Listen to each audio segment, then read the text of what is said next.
The book of the prophet Neged. He lived in the final decades of the southern kingdoms, saw injustice and idolatry, and saw the rise of Babylon. And that was not good for Israel. Not like the other prophets, Habakkuk doesn't accuse Israel. He doesn't speak on God's behalf. All of his words address God with his struggle and how his personal struggle. When God is so good, when there's so much evil around the world, so much tragedy, Habakkuk's words is like poems, a lament, and how you find the book of Psalms. And the poet draws attention and injustice to suffering and demanding God do something. In his lament form, it's the key to understanding the message of this poem. Chapter 1 and 2 is like a poem, it's an argument, Habakkuk and God. And the project complaints and the responses. In the first complaint, life in Israel is Torah is neglected, reflect in violence and injustice, and corrupt leaders, Israel's corrupt leaders. And Noveka's crying, I'll do something, but nothing seems to change. All of a sudden, God responds, and he's being aware of the corruption of his own people of Israel, and looking at the rise of Babylon to bring justice on Israel. In the message of Micah and Isaiah, he will use this terrifying empire to devour because their injustice and evil. Habakkuk got a problem with the answer from God. Babylon is even worse than Israel. They're even more corrupt, they're more violent, and they defy the powers, and they treat humans like animals and like fish like under the net. They devour nations and they devour people. And the Rebecca says, how can you, holy, good God, how use such corrupt nations as your instruments in as explanations? He depicts himself as a watchman, the city walls, waiting for God's response. Eventually comes. God responds to Vecca. A vision about appointment of time. It may say slow in coming, but eventually come. God says, the righteous people will live by their faith and their hope in their vision. But this is the divine promise. You write down, God will bring Babylon down. The violence and oppressions of all the nations, an ending cycle of revenge. God will use this cycle to bring a rise of fallen nations. And God may use a corrupt nation like Babylon. He doesn't endorse it, they do. He holds all nations accountable. So Babylon will fall, and any other nation that does not do injustice.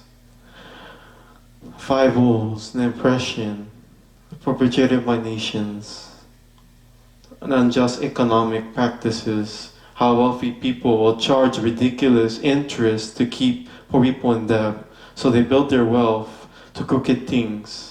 And the third wall is slave labor, like turning violence and why they don't produce. The fourth wall is impression of leaderships.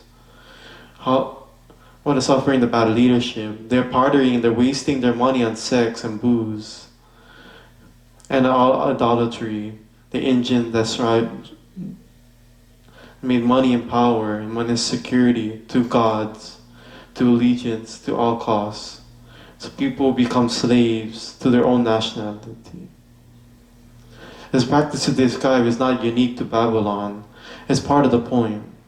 Under human conditions, most nations eventually become Babylons. This is how God answers to the Habakkuk, to all later generations that lives in a world ruled by Babylons. Is God going to lead the cycles to rise and fall Babylon forever? The question that chapter 3 is all about. We're told there's a prayer, and it begins Habakkuk pleading to God to act now, as he has in the past, bringing down corrupt nations. In a very ancient poem, a very powerful poem.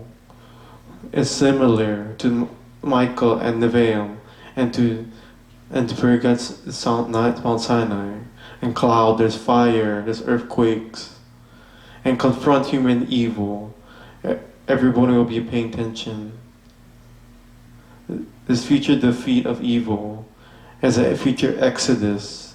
How God came as a warning and split the sea against Pharaoh.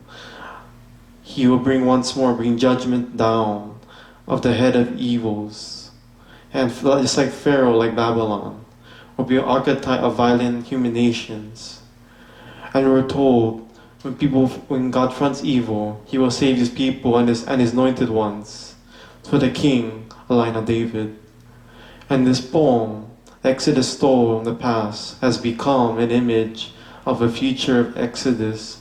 And when God will defeat evil, He bring on the pharaohs, He bring justice to all, and rescue the oppressed.